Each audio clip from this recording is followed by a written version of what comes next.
Shalom. ప్రియమైనటువంటి సంఘమా, ప్రతి ఒక్కరిని కూడా ప్రేమతో కృపా సింహాసనము దగ్గరకు ఆహ్వానిస్తూ ఉన్నాను. నేటి అంశము యుద్ధములు ఈ లోకములో. Today's topic from the throne of grace, wars in this world. Today's promise is found in the book of Deuteronomy, chapter 20, verse 4. నేటి వాగ్దానము ద్వితీయోపదేశ కాండము 20వ అధ్యాయము 4వ వచనం. ఇజ్రాయిలులారా, మీ హృదయములు కలవరపడనీయకుడి, మీ హృదయములు జంకనీయకుడి, భయపడకుడి, వణకకుడి, వారి ముఖము చూచి బెదరకుడి. మీ కొరకు మీ శత్రువులతో యుద్ధము చేసి మిమ్మును రక్షించువాడు మీ దేవుడైన యెహోవాయే. ఆమేన్. ఇది వాగ్దానము. ప్రార్థన. యేసు రక్తము ద్వారా తండ్రి, నీ సన్నిధికి వస్తున్నాము. తండ్రిని ఎంతవరకు ప్రేమించటానికి, ఆరాధన చేయటానికి పరిశుద్ధాత్ముడ సహాయము దయచేసినందుకు నీకు వందనాలు. ప్రార్థన విన్నపములు యేసు ప్రభు నామములో చేయటానికి సహాయము దయచేసినందుకు నీకు వందనాలు, కృతజ్ఞతలు తెలియచేస్తూ ఉన్నాం. ప్రత్యేకంగా ఈరోజు నీవు సిద్ధపరిచిన వాగ్దానపు ఆశీర్వాదాన్ని, అభిషేకాన్ని పొందుకోవటానికి మా ఆత్మీయ నేత్రాలు తెరిచి విశ్వాసములోకి, జీవములోకి, ఆశీర్వాదంలోకి, అభిషేకంలోకి నడిపిస్తున్నందుకు నీకు వందనాలు. ప్రతి ఆటంకాన్ని, ప్రతి చీకటి అధికారాన్ని యేసు ప్రభు నామములో తీసివేస్తున్నాం. యేసు రక్తంలో మా జీవితాలను ముద్రిస్తూ యేసు ప్రభుని ఒప్పుకొనుచు యేసు ప్రభు నామంలో ప్రార్థించి నేటి ఆశీర్వాదము కొరకు యేసు ప్రభు నామంలో సిద్ధపడుచున్నాము తండ్రి. ఆమేన్. ప్రియమైనటువంటి సంగమా, ప్రపంచంలో యుద్ధాలు జరుగుతూ ఉన్నాయి. ఈరోజు కూడా యుద్ధం జరుగుతూ ఉన్నది. ఎడతెగక యుద్ధం జరుగుతూ ఉన్నది. ఇజ్రాయిల్ దేశము అమెరికాతో కలిసి ఇరాన్తో యుద్ధం చేస్తూ ఉన్నది. ప్రియమైనటువంటి సంఘమా, అనేక దేశాల్లో యుద్ధాలు జరుగుతూ ఉన్నాయి. అయితే ఒక విశ్వాసిగా మనం తెలుసుకోవలసినటువంటి సత్యం ఏమిటి అంటే, అసలు ఈ ప్రపంచంలో యుద్ధాలు ఎందుకు జరుగుతున్నాయి, యుద్ధాలకు గల కారణాలు ఏమిటి, యుద్ధాలలో ఎవరు ఎవరి పక్షాన ఉన్నారు, యుద్ధాలలో ఎవరికి అపజయం కలుగుతుంది, ఎవరికి జయం కలుగుతుంది అనేక సత్యాలు పరిశుద్ధ గ్రంథంలో రాయబడి ఉన్నాయి. అయితే మొదటిగా మనం తెలుసుకుందాం ప్రియమైనటువంటి సంఘమా, ఇది ప్రవచనాత్మక వాక్కు. ద్వితీయోపదేశ కాండము 24. ఇజ్రాయిలీలతో తండ్రి సెలవిచ్చినటువంటి నిబంధన వాక్కు, ప్రవచనాత్మక వాక్కు. ఆ రోజు పరిశుద్ధాత్ముడు బయలుపరిచాడు, ఓ ఇజ్రాయిలీలారా, మీ హృదయములలో కలవరము ఉండకూడదు, మీరు భయపడకూడదు, మీరు వణికిపోకూడదు. మీరు వారి ముఖాన్ని చూచి, మీ శత్రువులను చూచి మీరు భయపడకూడదు. కారణం ఏమిటి అంటే, మీ శత్రువులతో యుద్ధము చేసి మిమ్మలను రక్షించువాడు మీ దేవుడైన యెహోవాయే. ప్రియమైనటువంటి సంఘమా, ఇది నిబంధన. ఇజ్రాయిలులకు తండ్రి ఇచ్చినటువంటి నిబంధన, ఇజ్రాయిలులతో దేవుడు చేసినటువంటి నిబంధన. ఇది ప్రవచనం, ఇది వాగ్దానం. నిన్న యుద్ధాలు జరిగాయి. నిన్నటి యుద్ధాలలో ఇజ్రాయిలులకు వ్యతిరేకంగా అనేక మంది వచ్చి ఉన్నారు. వాటందరిపైన, ఆ రాజులపైన, ఆ దేశాలపైన జయమును తండ్రి అనుగ్రహించారు. నేడు కూడా యుద్ధాలు జరుగుతూ ఉన్నాయి. ఈ యుద్ధాలలో కూడా విజయం ఎవరి పక్షాన ఉంటుంది అంటే, ఎన్నుకోబడిన, ఏర్పాటు చేయబడిన, పిలువబడిన నిబంధన జనుల పక్షాన తండ్రి ఉన్నారు. ప్రియమైనటువంటి సంఘమా, అదే తండ్రి సెలవిస్తున్నారు, మీ శత్రువులతో యుద్ధము చేసి మిమ్మును రక్షించువాడు మీ దేవుడైన యెహోవాయే. ప్రియమైనటువంటి సంఘమా, కాబట్టి ఈ సత్యాన్ని ప్రతి విశ్వాసి గమనించాలి, గుర్తుపెట్టుకోవాలి అని పరిశుద్ధాత్ముడు ఈరోజు మనల్ని తెలియచేస్తూ ఉన్నాడు, మనల్ని బలపరుస్తూ ఉన్నాడు. యుద్ధాలు అనేక రకాలుగా ఉన్నాయి, అనేక పరిస్థితుల్లో ఉన్నాయి. కొన్ని సత్యాలను జ్ఞాపకం చేసుకుందాం. మొట్టమొదటిగా తిరుగుబాటు యుద్ధం పరలోకములో కలిగింది. పరలోకములో దీనికి ఉన్నటువంటి పేరేమిటి అంటే తిరుగుబాటు యుద్ధం. ఎవరు ఎవరి మీద తిరుగుబాటు చేశారు అంటే సాతానుడు తండ్రి అయిన యెహోవా మీద తిరుగుబాటు చేశాడు. ఆ సత్యాన్ని మనము ప్రకటన గ్రంథంలో 12వ అధ్యాయంలో చూస్తాం. ప్రకటన గ్రంథంలో 12వ అధ్యాయంలో 7, 8, 9, 10, 11, 12 వచనాల్లో ఆ సత్యాన్ని చూస్తాం. ఇక్కడ అతను ఏం చేశాడు అంటే 7వ వచనం, the book of Revelation chapter 12 verse 7, అంతటా పరలోకమందు యుద్ధము జరిగెను. ఆలోచన చేయండి.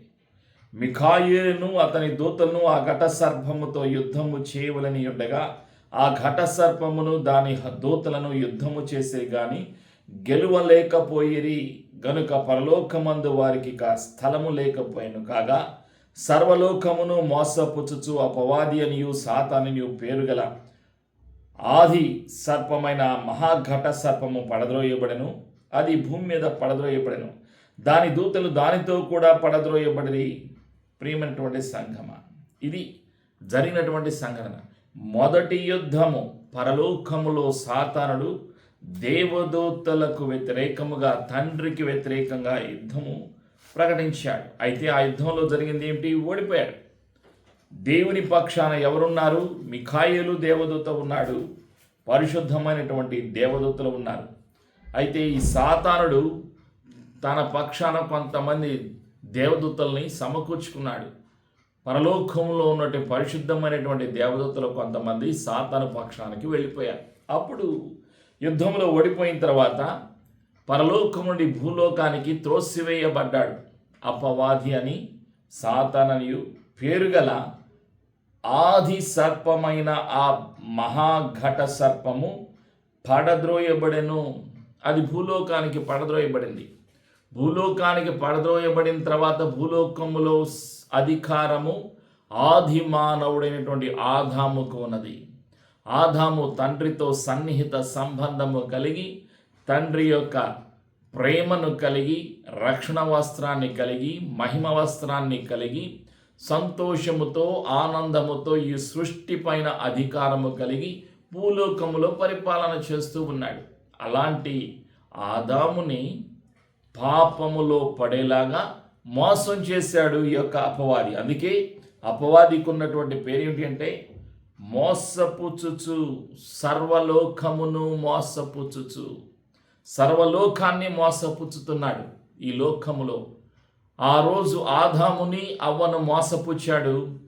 ఆదాము పాపములో, అవ్వ పాపములో పడటానికి మొదటిగా కారకుడు ఎవరు అంటే అపవాది అయినటువంటి సాతానుడు. ప్రియమైనటువంటి సంగమా, ఆదాము కోల్పోయాడు, రక్షణ వస్త్రాన్ని కోల్పోయాడు, మహిమ వస్త్రాన్ని కోల్పోయాడు, తండ్రి యొక్క ప్రేమను కోల్పోయాడు, జీవాన్ని కోల్పోయాడు, మరణాన్ని కోరి తెచ్చుకున్నాడు. దేవుడు మరణించేవాడిని సృష్టించలేదు. దేవుడు జీవము కలిగిన మానవుని సృష్టించాడు. దేవుని యొక్క సంకల్పం మానవుడు ఎల్లప్పుడూ జీవించాలి అన్నది తండ్రి యొక్క సంకల్పం. అయితే మొదటి మానవుడు పాపం చేశాడు. ఆ పాపం వలన పొందుకున్నది ఏమిటి అంటే మరణాన్ని పొందుకున్నాడు. పాపానికి వచ్చినటువంటి జీతము మరణము. ప్రియమైనటువంటి సంగమా, ఆది మానవుడు కోల్పోయాడు, రక్షణ వస్త్రాన్ని కోల్పోయాడు, జీవాన్ని కోల్పోయాడు, మరణాన్ని రుచి చూశాడు. ఆ విధంగా ఆది మానవుడు పాపం చేయడం ద్వారా మానవ జాతి మొత్తానికి కూడా, ఏ కులమైన ఏ దేశమైన అందరూ కూడా పాపులే. పుట్టుకతోనే మానవుడు పాపి. ఆ పాపము ద్వారా వచ్చింది శాపము, ఆ పాపము ద్వారా వచ్చింది ప్రియమైనటువంటి సంఘమా ఈ లోకములో కష్టాలు, అసూయ, ద్వేషం, పగ, ప్రతీకారం ఇవన్నీ కూడా పాపం ద్వారా ఈ లోకానికి సంక్రమించాయి. ఇది మొదటి యుద్ధం పరలోకములో జరిగింది. రెండవ యుద్ధం ఎక్కడ అంటే మానవుడి యొక్క మనస్సులో యుద్ధం. ప్రియమైనటువంటి సంఘమా, ఆ రోజు ఆదాములో అవ్వలో కూడా ఈ యొక్క మనసులో యుద్ధం జరిగింది. దేవుడు చెప్పాడు, ఇది మంచిది, ఇది చెడ్డది అని చెప్పాడు. ఈ మంచి చెడులు గల వృక్షాన్నివే నువ్వు తినాలి, ఇది నీవు ఇంకా వేరే తినకూడదు అని చెప్పాడు. ఈ వృక్షాన్ని నీవు తినవద్దు అని చెప్పాడు. అయితే ఈ యొక్క ఆది మానవుడు ఏం చేశాడు? దేవుని యొక్క మాటను తిరస్కరించాడు. ఏ వృక్ష ఫలాన్నైతే తినవద్దు అని దేవుడు సెలవిచ్చాడో అదే వృక్షం యొక్క ఫలాన్ని తిన్నాడు. ఆ క్షణము నుండి లోకంలో త్రోసివేయబడ్డాడు. తన మనస్సులో ఆందోళన ఏమిటి? అవ్వలో ఆందోళన. అపవాది వచ్చి చెప్పాడు, మీరు చావనే చావరు, దేవదూతల వలె ఉంటాడు అని చెప్పాడు. అప్పుడు తన ఆలోచనలో రెండు. దేవుడు ఏమని చెప్పాడు? మీరు తింటే చచ్చిపోతారని చెప్పాడు. మరి సాతాను ఏమంటున్నాడు? మీరు దేవదూతల వలె ఉంటాడు అని చెప్పాడు. ఆలోచన చేయండి. మనసులో సంఘర్షణ. ఈ సంఘర్షణ ఎవరి మధ్యలో? పాపానికి పరిశుద్ధతకు, పాపానికి మధ్యలో సంఘర్షణ జరిగింది. అపవాదితో సంఘర్షణ జరిగింది. తన మనస్సులో ఆలోచన. ఆ ఆలోచనలో దేనికి ఒప్పుకున్నారు? అవ్వమ్మ ఆదాములు సాతాను యొక్క మాటను అంగీకరించారు, దేవుని యొక్క మాటను తిరస్కరించారు. మనస్సులో యుద్ధం. ప్రియమైనటువంటి సంఘమా, ప్రతి ఒక్క మానవుడి యొక్క మనస్సులో యుద్ధం జరుగుతూ ఉంటుంది. ఈ యొక్క యుద్ధం ఎవరెవరి మధ్య జరుగుతుంది అంటే, ప్రియమైనటువంటి సంఘమా, మంచికి చెడుకి మధ్య యుద్ధం జరుగుతుంది. మనస్సాక్షి ఉంటుంది. ప్రతి ఒక్క మానవుడిలో మనస్సాక్షి ఉంటుంది. మనసు గద్దిస్తుంది. ఏది తప్పు, ఏది మంచిది, ఏది పాపము, ఏది మంచిదో, ఏది చెడ్డదో మనస్సాక్షి గద్దిస్తున్నా కూడా తిరస్కరిస్తూ ఉంటాడు మానవుడు. అంటే అర్థం ఏంటి? తన ఇష్టపూర్వకంగా తను చేస్తూ ఉంటాడు. తన మనస్సులో నిర్ణయాన్ని తీసుకుంటూ ఉంటాడు. మనస్సులో ఎప్పుడు కూడా మన హృదయమే ఒక యుద్ధ భూమి. మన యొక్క హృదయంలో జరిగేటువంటి యొక్క ఆందోళనలు, ఈ యొక్క మంచికి చెడుకి మధ్య జరిగేటువంటి యొక్క యుద్ధమే మన యొక్క మనస్సులో ఉంటుంది. ప్రియమైనటువంటి సంగమా, ఆలోచన చేయండి. అది ఆనాటి నుండి, ఏదేను తోట నుండి పాపము ద్వారా మానవుడి పడిపోయిన తరువాత ఈ లోకంలో నివసించేటువంటి ప్రతి మానవుడిలో మనస్సులో సంఘర్షణ ఉంటుంది. ప్రియమైనటువంటి సంఘమ, అదే రీతిగా ఈరోజు ప్రతి విశ్వాసిలో కూడా ఆలోచనల్లో సంఘర్షణ, మనస్సులో యుద్ధం జరుగుతూ ఉంటుంది. దీన్నే ఆత్మీయ యుద్ధం. విశ్వాసులు పోరాడాలి, ఆత్మలో పోరాడాలి, యుద్ధంలో ఆత్మీయ పోరాటం చేయాలి, ఆత్మీయ యుద్ధం గెలవాలి. ప్రియమైనటువంటి సంఘమ, దేనికి మధ్యలో ఆత్మీయ యుద్ధం అంటే విశ్వాసానికి అవిశ్వాసానికి మధ్యలో. దేవుడు సెలవిచ్చాడు, నమ్ముట నీ వలనైతే నమ్మువానికి సమస్తము సాధ్యమే అని దేవుడు సెలవిచ్చాడు. దేవుని యొక్క వాక్యము సెలవిస్తుంది. అపవాది వస్తాడు, వచ్చి ఏమంటాడు? జరుగుతుందా? ఇది జరగదు అంటాడు. ఇప్పుడు మన మనస్సులో ఏం జరుగుతుంది? ఆందోళన, సంఘర్షణ.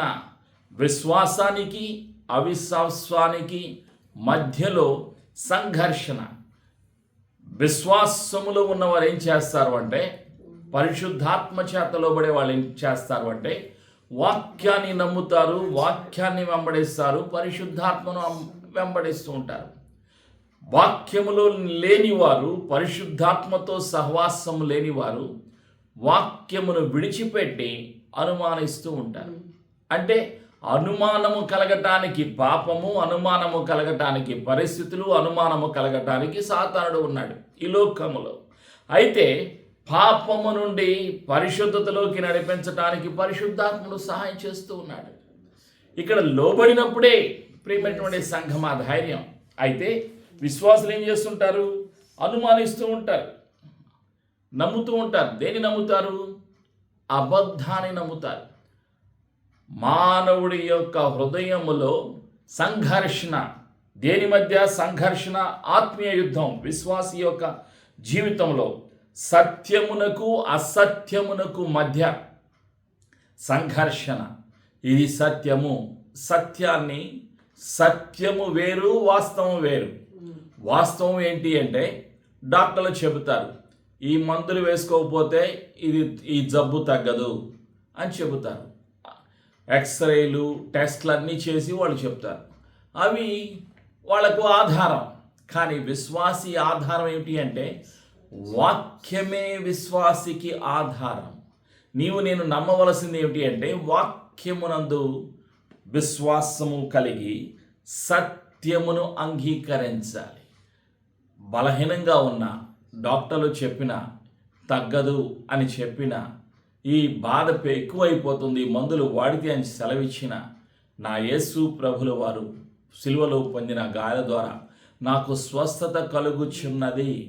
ఇంకా బలహీనంగానే ఉన్నది, అయినా సరే నేను వాక్యమును నమ్ముచున్నాను, నేను సత్యమును నమ్ముచున్నాను అని నీవు జయకరమైన సత్యమును హృదయములో విశ్వాసము ఉంచి నోటితో పలికితే అప్పుడు నీవు జయాన్ని పొందుకుంటావు.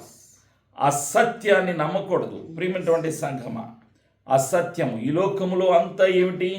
అబద్ధము ఉన్నది, అసత్యము ఉన్నది. ఈ లోకములో మనిషి ఏం చేస్తాడు అంటే ఆలోచన చేయండి. ఏ వస్తువు అన్నా కొనుక్కున్నా చెప్పండి, గ్యారంటీ ఇస్తాడు. ఏ వస్తువు ఎలక్ట్రానిక్స్ కొన్నారనుకోండి, ఇది 1 సంవత్సరం వరకు మేము వారంటీ ఇస్తామని వారంటీ కొరకు ఇంకొక కొంత డబ్బులు ఎక్కువ తీసుకుంటాడు. ఆ 1 సంవత్సరం తర్వాత మొబైల్ ఫోన్ కానీ, టీవీ కానీ, కెమెరాలు కానీ అన్నీ కొన్ని సంవత్సరాల తర్వాత ఇక వారంటీ ఏముండదు, పనిచేయవు. ఛార్జర్లు పనిచేయవు, మొబైల్ ఫోన్స్ పనిచేయవు. ఆలోచన చేయండి. వాటివన్నీ ఈ లోకంలో ఉన్న వస్తువులన్నిటికీ వాళ్ళు అమ్మేవాళ్ళు చెప్తారు గ్యారంటీ అండి, ఇది గ్యారంటీ అండి, ఇది మంచి క్వాలిటీ అండి అని చెప్తారు. కానీ ఈ లోకములో ఉన్న వస్తువులకు గ్యారంటీ తాత్కాలికమైనది, వాక్యము శాశ్వతమైనది. కాబట్టి మన ఆందోళనలో ఉండకూడదు.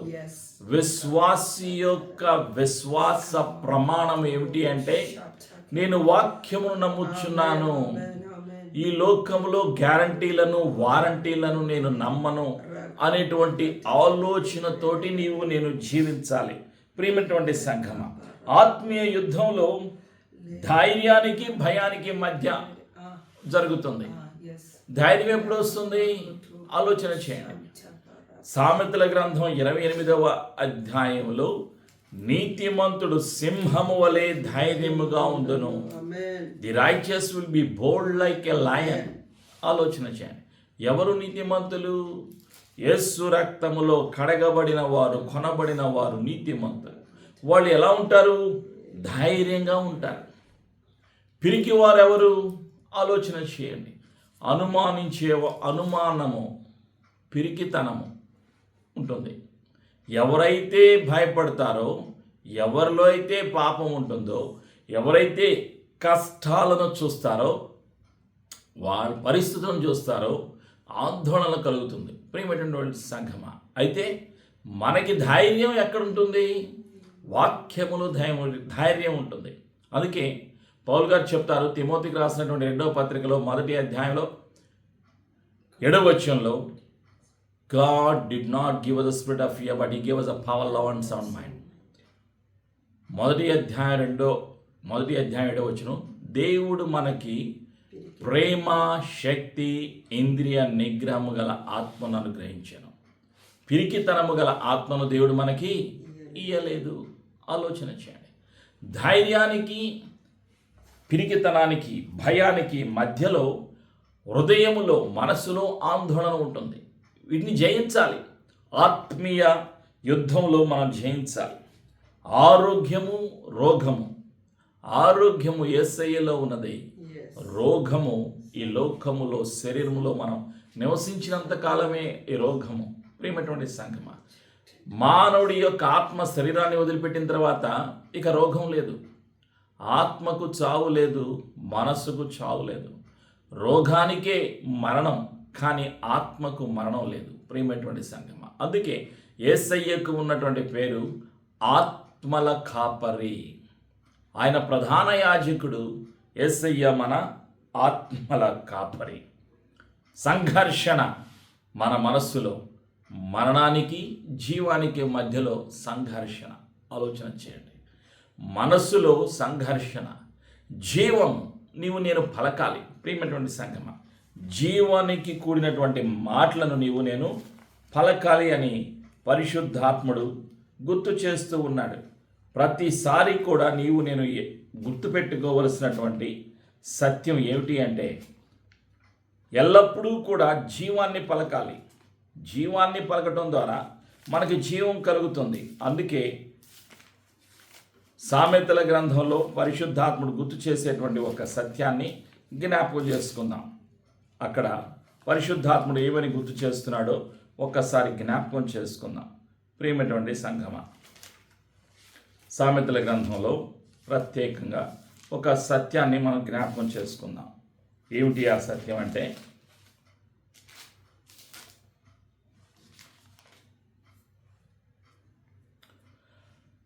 పద్దెనిమిది 21 Proverbs chapter 18 verse 21. జీవ మరణములు నాలుక వశము, దాని యందు ప్రీతిపడువాడు దాని ఫలము తిందురు. జీవము మరణము నాలుక ఆధీనములో ఉన్నవట. ఆలోచన చేయండి. అంటే నీ నాలుకతోటి నీవు పలకాలి, జీవాన్ని పలకాలి. ప్రియమైనటువంటి సంగమ, మరణాన్ని తిరస్కరించాలి.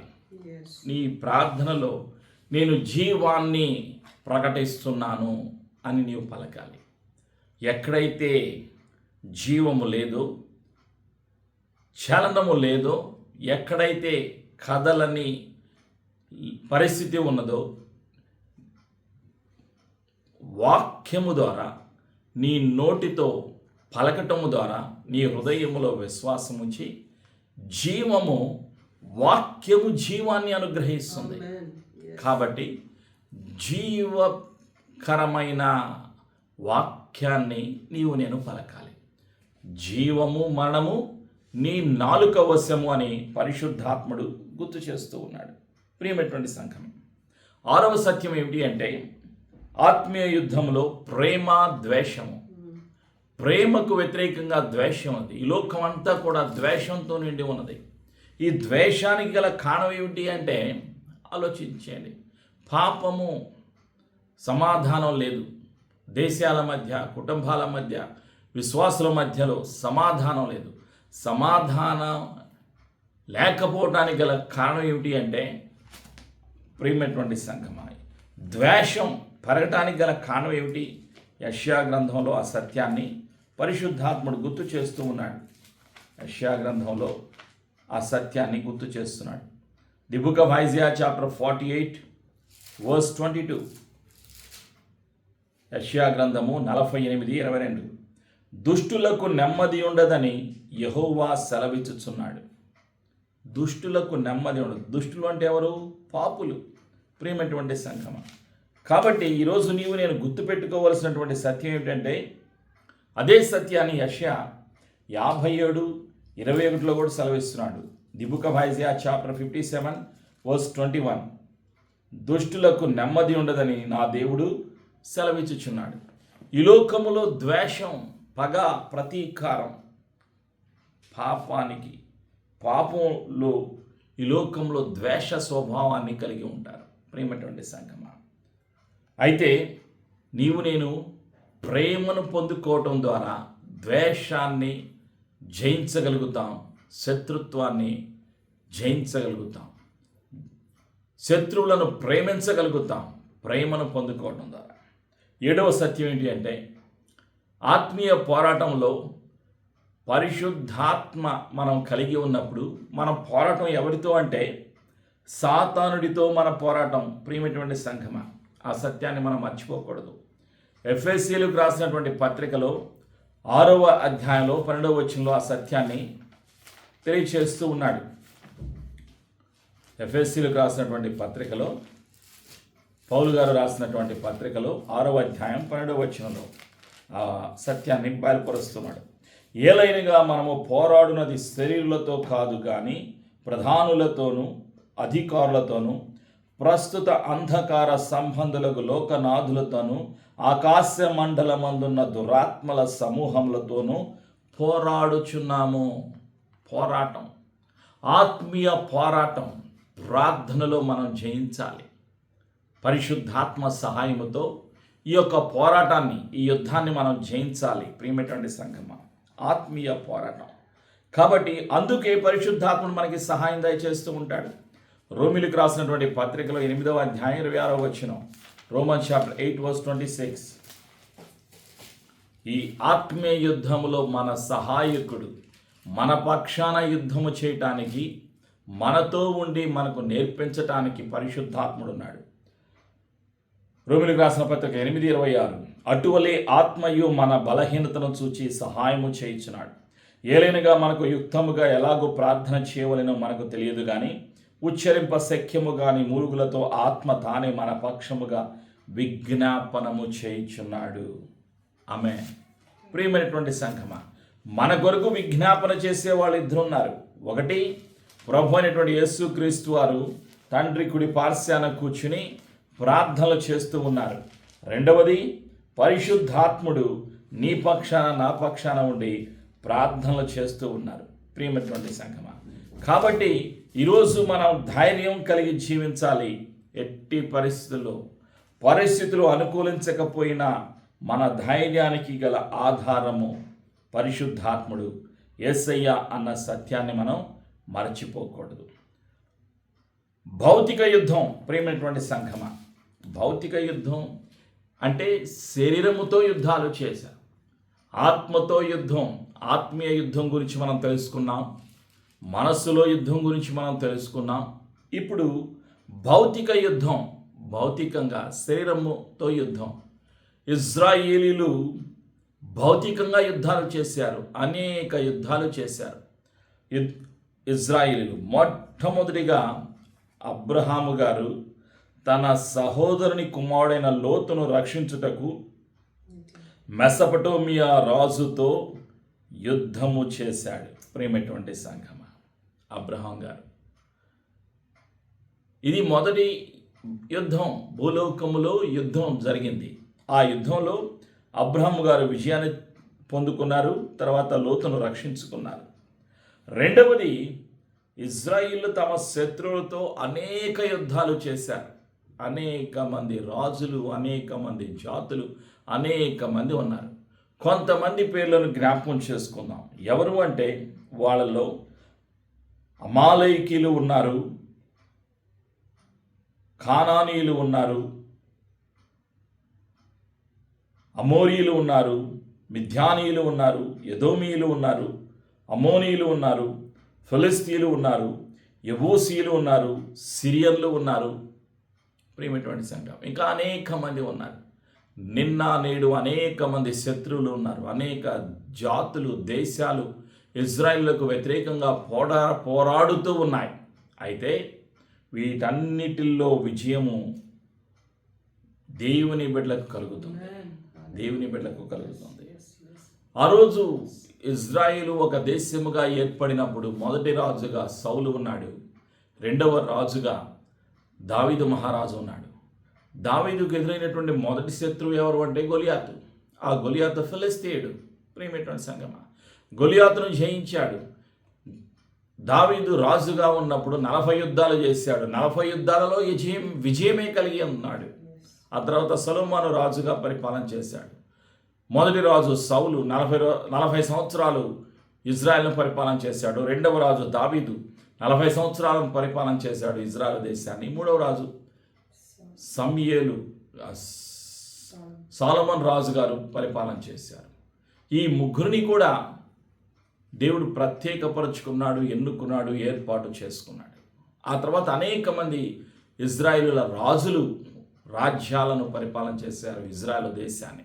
వాళ్ళకి అనేక మంది శత్రువులు వచ్చారు. వారందరిపైన విజయము ఇజ్రాయేలులకు కలిగింది. ప్రియమైనటువంటి సంఘమా, అది భౌతిక యుద్ధం. ప్రియమైనటువంటి సంఘమా, ఆలోచన చేయండి. ఆ తర్వాత మనం జ్ఞాపకం చేసుకున్నప్పుడు పరిశుద్ధాత్ముడు గుర్తు చేసేటువంటి సత్యం ఏమిటంటే, యుద్ధాలను గురించి పరిశుద్ధాత్ముడు ప్రవచనాలు బయలుపరిచాడు. యేసు ప్రభు వారి లోకములో నివసించినటువంటి కాలంలో తన శిష్యులను పిలిచి రెండవ రాకడకు సూచనలకు ముందుగా ఏం జరగబోతుందో అని తెలియజేశారు. యేసు ప్రభు వారు సెలవిచ్చారు.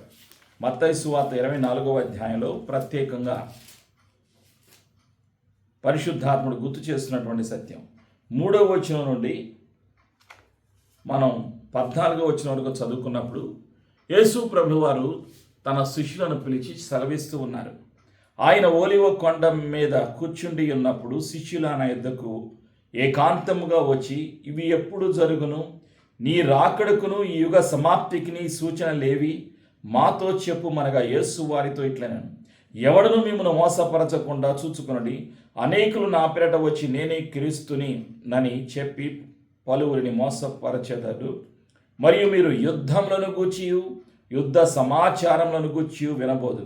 మీరు కలవరపడకుండా చూచుకోండి. ఇవి జరగవలసి ఉన్నవి, కానీ అంతము వెంటనే రాదు. జనం మీదికి జనమును, రాజ్యం మీదికి రాజ్యమును లేచును. అక్కడక్కడ కరువులను, భూకంపములను కలుగును. ఇవన్నీ వేదనలకు ప్రారంభము. అప్పుడు జనులు మిమ్మును శ్రమల పాలు చేసి చంపెదను. మీరు నా నామము నిమిత్తము సకల జనముల చేత ద్వేషింపబడదు. అనేకులు అభ్యంతరపడి ఒకరినొకడు అప్పగించి ఒకరినొకడు ద్వేషింతురు. అనేకులైన అబద్ధ ప్రవక్తలు వచ్చి పలువురిని మోసపరచెదరు. అక్రమము విస్తరించుట చేత అనేకుల ప్రేమ చల్లారును. అంతం వరకు సహించిన వాడెవడో వాడే రక్షింపబడును. మరియు ఈ రాజ్య సువార్త సకల జనములకు సాక్షార్థమై లోకమనంతటి ప్రకటింపబడును. అటు తరువాత అంతము వచ్చును. యేసు ప్రభు వారి యొక్క రాకడకు ముందుగా యుద్ధాలు జరుగుతాయి. యేసయ్య సెలవిచ్చారు. ఈ ప్రవచనములో ఒక భాగం యేసయ్య సెలవిచ్చారు. సూచనలు యేసయ్య రెండవ రాకడకు ముందుగా జరగబోయేటువంటి సూచన. ప్రేమటువంటి సంఘమ విశ్వాసులారా, కాబట్టి ఈరోజు నేను కూడా జ్ఞాపకం చేసుకోవాల్సినటువంటి సత్యం ఏమిటి అంటే,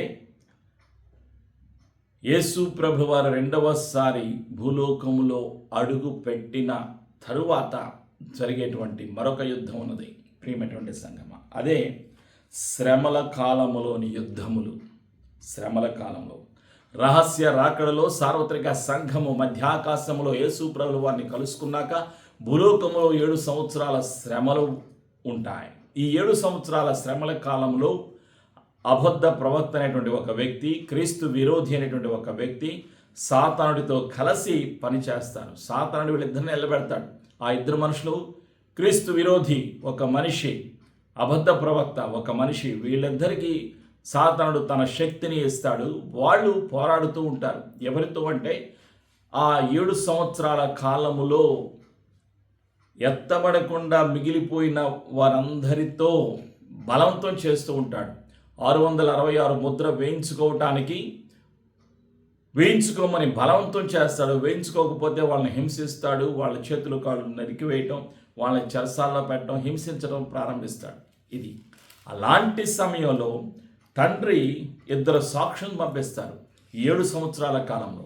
ఆ 2 సాక్షులు ఎవరు అంటే ఏలియా, మోషే. వీళ్ళిద్దరూ అయి ఉండవచ్చని బైబిల్ పండితులు సెలవిస్తున్నారు. ప్రకటన గ్రంథంలో 11వ అధ్యాయంలో 2 సాక్షుల గురించి మనం వింటాం.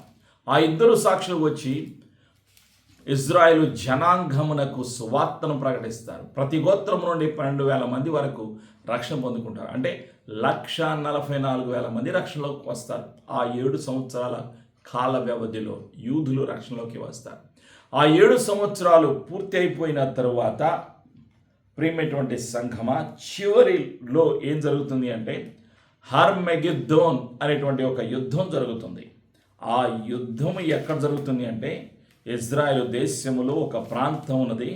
2 కొండల మధ్యలో ఒక లోయల్లాగా ఉంటుంది. ఆ ప్రాంతానికి ఉన్నటువంటి పేరు ఏమిటంటే హర్మెగిద్దోన్ అనేటువంటి పేరు ఉన్నది. ప్రియమైనటువంటి సంఘమా, ఆ సత్యాన్ని పరిశుద్ధాత్ముడు మనకి గుర్తు చేస్తూ ఉన్నాడు.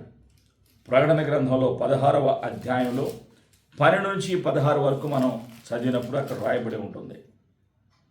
అందులో రాయబడినటువంటి సత్యం. ప్రియమైనటువంటి సంఘమా, ఇంకా ఆ హర్మెగిద్దోను యుద్ధం గురించి ఎక్కడ రాయబడి ఉంటుందంటే మొదటిగా 16వ అధ్యాయం చదువుతాను. ప్రకటన గ్రంథం 16వ అధ్యాయంలో చదువుతాను. 15-16 వచనాలు చదువుతున్నాను. The book of Revelation chapter 16 verses 15 and 16. Hebrew భాషలో హర్మెగిద్దోనను చోటుకు వారిని పోగు చేశాను. ఇదిగో నేను దొంగ వలె వచ్చుచున్నాను. తాను దిగంబరుడుగా సంచరించుచున్నందున జనులు తన దిశములను చూతురేమో అని మెలకుగా ఉండి తన వస్త్రము కాపాడుకొనువాడు ధన్యుడు. యేసు ప్రభు వారు 1000 ఏళ్ల పరిపాలన ప్రారంభించబోయే ముందుగా ప్రియమైనటువంటి సంఘమా, ఈ యొక్క యుద్ధం జరుగుతుంది. ఈ యుద్ధం అంతమైన తర్వాత కూడా ఏం జరుగుతుంది అంటే, హర్మగిద్దోన్ అనేటువంటి యుద్ధం కొద్ది రోజులే ఉంటుంది. ఆ యుద్ధంలో సాతానుడు సమకూర్చుకుంటాడు. ఎవరిని? 12-13 వచనాల్లో 6వ దూత తన పాత్రను యూఫ్రటీస్ అను మహానది మీద కుమ్మరింపగా తూర్పు నుండి వచ్చు రాజులకు మార్గము సిద్ధపరచున్నట్లు దాని నీళ్లు ఎండిపోయాము. మరియు ఆ ఘటసర్పము నోట నుండి, క్రూరమృగము నోట నుండి, అబద్ధ ప్రవక్త నోట నుండి కప్పల వంటి 3 అపవిత్రాత్మలు బయలువెడలుగా చూచి తిని, అవి సూచనలు చేయునట్టి దయ్యముల ఆత్మలే. అవి సర్వాధికారైన దేవుని మహాదినమున జరుగు యుద్ధములో నాకు లోకమంతటా ఉన్న రాజులను పోగు చేయవలనని వారి యొద్దకు బయలు వెళ్ళి హెబ్రీ భాషలో హర్మగిద్దోను చోటుకు వారిని పోగు చేయును. ఇజ్రాయెల్ దేశంలో జరిగేటువంటి యుద్ధం హర్మగిద్దోన్ అనేటువంటి స్థలంలో యుద్ధం జరుగుతుంది. ఈ యుద్ధం అయిపోయిన తర్వాత ప్రియమైనటువంటి సంగమా 1000 సంవత్సరాల పరిపాలన ప్రారంభమవుతుంది. ఈ 1000 సంవత్సరాల పరిపాలనలో ఏం జరుగుతుంది అంటే, ప్రభు యేసుక్రీస్తు వారు భూలోకంలో 1000 సంవత్సరాల పరిపాలన చేస్తూ ఉంటారు.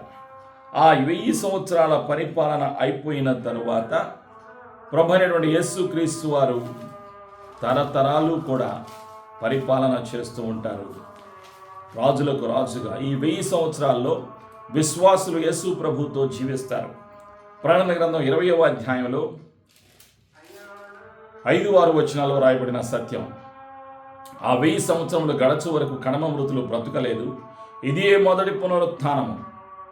ఈ మొదటి పునరుత్థానంలో పాలుగలవారు ధన్యులను పరిశుద్ధులు నయ్యుందురు. ఇట్టి వారి మీద రెండవ మరణమునకు అధికారం లేదు. వీరు దేవునికిని క్రీస్తుకును యాజకులై క్రీస్తు కూడా 1000 సంవత్సరములు రాజ్యము చేయుదురు.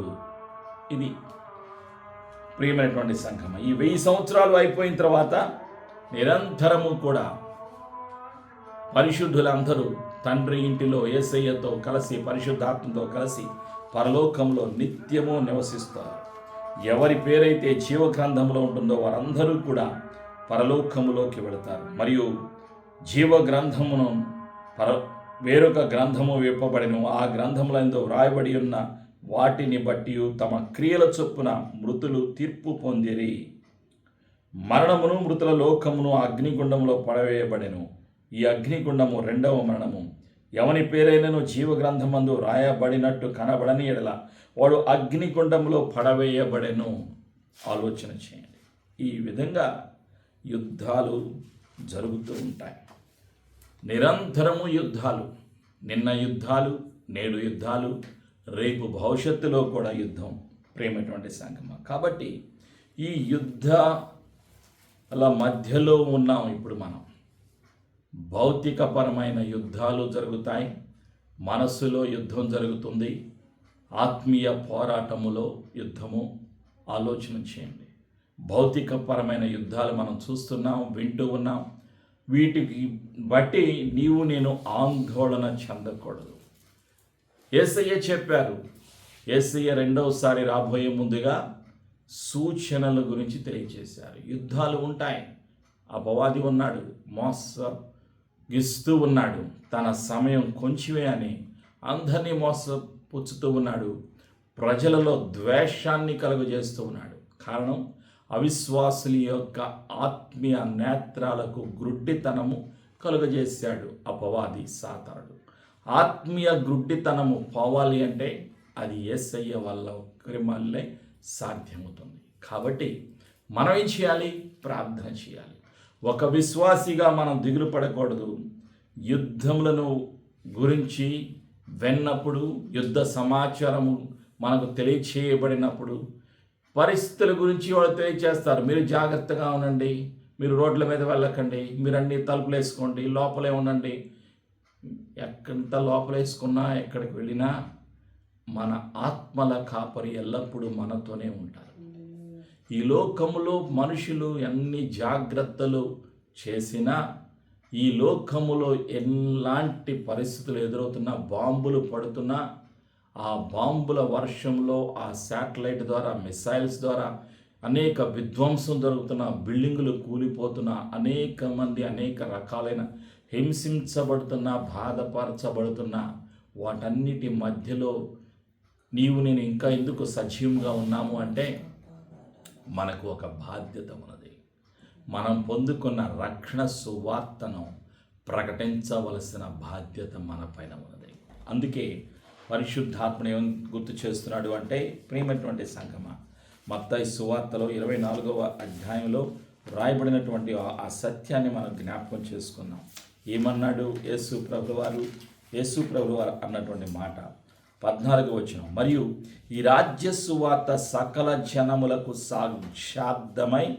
సాక్షార్థమై లోకమందంతటను ప్రకటింపబడును, అటు తరువాత అంతము వచ్చును. అంతం ఎప్పుడు వస్తుంది? సువార్త ప్రకటించబడిన తర్వాత. అన్ని దేశాలకు, అన్ని జాతులకు, ప్రపంచానికి సువార్త ప్రకటించబడిన తరువాత అంతం వస్తుంది. అప్పటి వరకు అంతం రాదు. అంటే యేసయ్య రాకడ ఆలస్యం అవుతుంది అంటే కారణం ఏమిటి? ఇంకా అన్యులు చాలామంది ఉన్నారు. అనేక దేశాల్లో అనేక రకాలుగా పాపాలు చేస్తున్న, ద్వేషాన్ని ప్రోత్సహిస్తున్న, హింసను ప్రోత్సహిస్తున్న పాపులు అనేకులు ఉన్నారు. వాళ్ళందరికీ మారు మనసు కలగాలి, వాడు రక్షణ పొందుకోవాలి. అందుకే వాళ్ళ కొరకు ప్రార్థన చేయాలి. వాళ్లకు రక్షణ సువార్తను ప్రకటించటానికి మన శరీరాలు, మన మనస్సులు, మన హృదయాలు, మన జీవితాలు ఉపయోగపడాలి. ఆత్మీయ పోరాటం మనం చేయాలి. మనకి సహాయం చేయటానికి పరిశుద్ధాత్ముడు ఉన్నారు. యేసయ్య కృప మనందరికీ సదా తోడైండునుగాక. ఆమేన్. ప్రార్థన. కృపా సత్య సంపూర్ణుడవగు పరిశుద్ధాత్మైన యేసయ్య, నీకు వందనాలు.